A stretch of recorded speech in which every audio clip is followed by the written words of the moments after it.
আমাদের অনেকের মনে একটা প্রশ্ন সবসময় কাজ করে, সেটা হলো কি যে জর্জেটের উপর কি হ্যান্ড পেন্ট করা যায়। এই প্রশ্নটা অনেকেই যারা হ্যান্ড পেন্ট নিয়ে কাজ করি তাদের অনেকেরই মনে কৌতূহল যে হ্যাঁ, জর্জেটে কি হ্যান্ড পেন্টটা করা যায় কি না। আমি এই প্রথমবার জর্জেটের উপর একটা হ্যান্ড পেন্ট ট্রাই করলাম, অ্যান্ড এটা আমার ফার্স্ট ভিডিও। ভিডিও তো আমি দেখাচ্ছি জর্জেটের উপর হ্যান্ড পেন্টটা করা যায় কি না, বা আজকে আলোচনা করব জর্জেটের উপর হ্যান্ড পেন্ট টেকসই হবে কি না। তো এটা হলো জর্জেট ওয়েটলেস জর্জেট আর কি। ওয়েটলেস জর্জেটের উপর হ্যান্ড পেন্টটা আমি করেছি। নিচে ফলস ইউজ করা হয়েছে, জামাটার নিচে ফলস ইউজ করা হয়েছে। এখন ব্যাপার হলো যে হ্যান্ড পেন্টটা টেকসই হবে কি না। হ্যাঁ, এখানে একটা ব্যাপার আছে, যেমন খাদি কাপড়ের উপরে আমরা হ্যান্ড পেন্ট করি, তো সেটা দেখা যায় যে খাদি কাপড়ে বা সুতি কাপড়ে হ্যান্ড পেন্টটা বেশি টেকসই হয়, বাট জর্জেট কাপড়ে বেশি টেকসই হতে চায় না। এই জন্য আপনার কী করতে হবে, আপনার হ্যান্ড পেন্টটা করবেন, কারণ হ্যান্ড পেন্ট করার পর ভালোভাবে শুকাতে হবে। হ্যাঁ, এটা ভালোভাবে শুকাতে হবে। আর ভালোভাবে শুকানো হয়ে গেলে এটা যখন ইউজ করবেন তখন আপনার নর্মাল জামা কাপড় যেভাবে ইউজ করেন সেভাবে ইউজ করলে হবে না। কারণ কি, যে হ্যান্ড পেন্ট একটু সেন্সিটিভ জিনিস আর কি, তো এটা একটু সেরকম সেন্সিটিভভাবেই ব্যবহার করতে হবে। তো এটাকে আপনি যখন ইউজ করবেন, ইউজ করার পরে একটু সামান্য শ্যাম্পু দিয়ে জলে তারপর ধুয়ে নিতে হবে। হ্যাঁ, এটা যদি আপনি ঘষাঘষি করেন তাহলে কিন্তু রঙটা উঠে যেতে পারে। হ্যাঁ, কারণ জর্জেটের উপর, আর জর্জেটের উপর করলেও আপনাদের একটা জিনিস খেয়াল রাখতে হবে, সেটা হলো যে যেন জর্জেটটা সফট হয়। হ্যাঁ, আমি এটা করেছি ওয়েটলেস জর্জেটের উপর। হ্যাঁ, জর্জেটটা যেন সফট হয়। শিফন জর্জেটে করা যায়, হাফ সিল্কে করা যায়, বাট জর্জেটেও করা যায়। আমি যেমন এটা করার পরে পাশে থেকে ঘষে ঘষে ধুয়েছি, পাশে কিছু রং লেগেছিলো, তো সেগুলো উঠানো সম্ভব হয়েছে। বা দেখা যায় এটা যদি সুতি কাপড় হইতো তখন উঠানো সম্ভব হইতো না। এই যে আমার হাতাটা করেছি, ঠিক আছে, হাতা ডিজাইনটা এরকম করেছে। এটা সম্পূর্ণ আমার মন গড়া ডিজাইন, কারো ডিজাইন দেখে কপি করি নেই। তো সম্পূর্ণ আমার মনের ইচ্ছা মতো করেছি আর কি।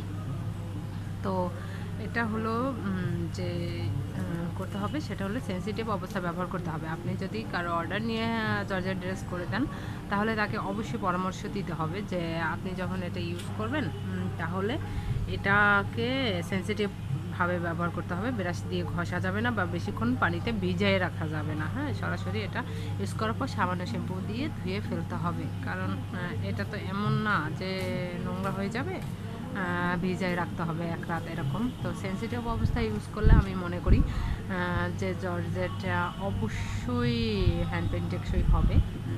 তো আমার এটা চ্যানেলে নতুন ভিডিও, আপনারা সবাই আমার পাশেই থাকবেন, আর সব সময় হ্যান্ড পেন্ট নিয়ে নতুন নতুন আপডেট পেতে চ্যানেলটি অবশ্যই সাবস্ক্রাইব করবেন এবং কমেন্ট করতে ভুলবেন না। আপনাদের যদি কিছু জানার থাকে তাহলে সেটা আমাকে কমেন্ট বক্সে অবশ্যই কমেন্ট করবেন, আমি সেটা নিয়ে অবশ্যই ভিডিও তৈরি করে আপনাদের মাঝে পোস্ট করব। তো এটাই আজকের আমার ভিডিওটা এটাই ছিল যে জর্জেটের উপর হ্যান্ড পেন্ট করা সম্ভব কি না। হ্যাঁ, অবশ্যই সম্ভব। চেষ্টা আর হলো যে আমি কী রং ইউজ করেছি। ব্যাপারটা হলো যে আমি জর্জেটে করেছি, ঠিক আছে, বাট কী রং, অ্যাক্রোলিক না অ্যাক্রোমিন কি ইউজ করেছি, তো সেটা। আর আমি রং নিয়েও যদি কারো প্রশ্ন থাকে সেটাও আমি পরবর্তীতে সব আপডেট দিয়ে দিব যে কোন রংটা বেটার হবে, অ্যাক্রোমিন না অ্যাক্রোলিক। আর সানফ্লাওয়ার কিট যেটা আছে অ্যাক্রোলিকের, ওটা ইউজ করবেন যারা নতুন অবস্থায় শিখবেন তারা। এরপর অ্যাক্রোমিনটা ইউজ করা যাবে। অ্যাক্রোমিনটা কীভাবে ইউজ করতে হবে, অ্যাক্রোমিনের ইউজ প্রণালী সব কিছু আমি ধীরে ধীরে আমার ভিডিওতে দিব। এজন্য কী করতে হবে, অবশ্যই আমার চ্যানেলটি সাবস্ক্রাইব করতে হবে। হ্যাঁ, আর আপনাদের প্রশ্নগুলো, মনে প্রশ্ন থাকলে সেটা অবশ্যই কমেন্ট বক্সে জানাবেন, কারণ আপনারা যদি কমেন্ট না করেন তাহলে আমি বুঝতে পারবো না যে কার কী জানার আগ্রহ আছে। তো এটা, আর অবশ্যই জামাটা কেমন হয়েছে সেটা অবশ্যই জানাবেন যে কেমন হয়েছে করা। এটা সম্পূর্ণ আমার নিজের মনের ইচ্ছা মতো করা হয়েছে। তো প্রথম দিনে ভিডিও করতেছি, হয়তো আমার কথায় কোনো ভুল ত্রুটি থাকতে পারে, তো যদি কোনো ভুল ত্রুটি থাকে অবশ্যই ক্ষমা সুন্দর দৃষ্টিতে দেখবেন। আমি চেষ্টা করব পরবর্তীতে সুন্দরভাবে কথা বলার জন্য, এবং যেন কোনো ভুল না থাকে সেটা ট্রাই করব। বাট দেখা যাচ্ছে যে প্রথম অবস্থায় মানুষ একটু আনইজি ফিল করে। তো আমিও হয়তো সেটা আরেকটা কথা বলে রাখি, সেটা হলো আমি একটু বকবকটা বেশি করি। তো ডোন্ট মাইন্ড, বকবক একটু বেশি করব। আর একটু সময় নিয়ে শুনলে দেখা যাবে যে ওই বকবকের মধ্যেই অনেক কিছু শোনা সম্ভব হবে, অনেক কিছু শেখা সম্ভব হবে। মানুষের ইচ্ছা শক্তি মানুষকে সব কিছু করতে সাহায্য করতে পারে। আমি কিন্তু হ্যান্ড পেন কোথাও থেকে শিখি নাই, কারো মাধ্যমে শিখি নাই। এটা আমি সম্পূর্ণ আমার নিজের মনের ইচ্ছায় মনে হইল যে না আমি হ্যান্ড পেন্ট করবো, আমার খুব ভালো লাগে হ্যান্ড পেন্ট করতে। তো তারপর আমি নিজে রং তুলি কিনে নিজেই শুরু করে দিলাম, ট্রাই করলাম। এবং আপনাদের সবার ভালোবাসায় আর উপরওয়ালার অবশ্যই সৃষ্টিকর্তার অবদান রয়েছে। সৃষ্টিকর্তার অবদানের জন্যই আমরা বেঁচে আছি। তো তার দোয়ায় অবশ্যই আশীর্বাদে এখন আমি রেগুলারই কোনো না কোনো ড্রেসের অর্ডার পাচ্ছি। এরপর আমি প্রতিনিয়ত যে ড্রেসগুলো আপনার মানে ডেলিভার করব ওগুলো আপনাদের মাঝে ভিডিও করে পোস্ট করব যে আমি আজকে এই ভিডিওটা মানে সরি এই জামাটা আজকে ডেলিভারি করছি, এটা করছি, এভাবে করছি। তো আপনাদের মনে যদি কোনো প্রশ্ন থাকে যে কী রং ইউজ করব বা কীভাবে ইউজ করব, কতদিন পর দিয়ে ধুবো, এটা ব্যবহার প্রণালী আপনাদের যদি জানা থাকে অবশ্যই কমেন্ট করবেন।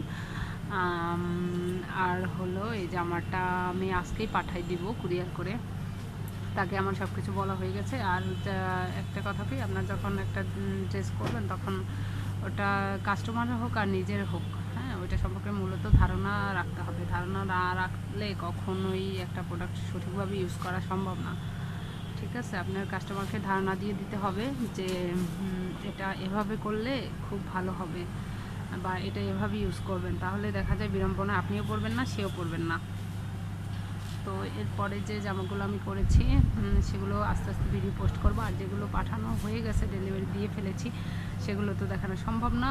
নেক্সট যেগুলো আসবে বা নেক্সট যেগুলো করবো সেগুলো সরাসরি করার ভিডিও থেকে পাঠানো পর্যন্ত অবশ্যই সব ভিডিও আপনাদের মাঝে পোস্ট করব।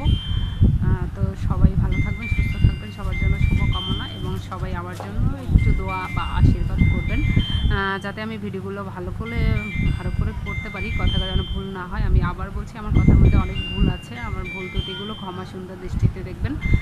কারণ যেহেতু আমার ফার্স্ট ভিডিও এটা আমার চ্যানেলের জন্য, তো অবশ্যই আপনাদের শুভকামনা আমার দরকার আছে। কারণ মানুষের শুভকামনা ভালোবাসা ছাড়া কেউ কোনো দিন আগাতে পারে না। তো আপনাদের সবার ভালোবাসা চাই আর কি। আর যদি কোনো ভুল থেকে থাকে তাহলে আপনারা সাজেশন করবেন যে আচ্ছা আপনার কথা বলে এটা ভুল হয়েছে বা এটা হয়েছে, এটা করলে ভালো হতো, অবশ্যই জানাবেন। কারণ আমি এতে কোনো মাইন্ড করব না। যেটা আমার ভুল আছে সেটা যদি আমি শিখতে পারি তখন আমার জন্যই ভালো হবে। তো অবশ্যই আপনারা কমেন্ট করে জানাবেন। আজকের ভিডিও এই পর্যন্তই, সবাই ভালো থাকবেন, সুস্থ থাকবেন, আর অবশ্যই চ্যানেলটা সাবস্ক্রাইব করবেন।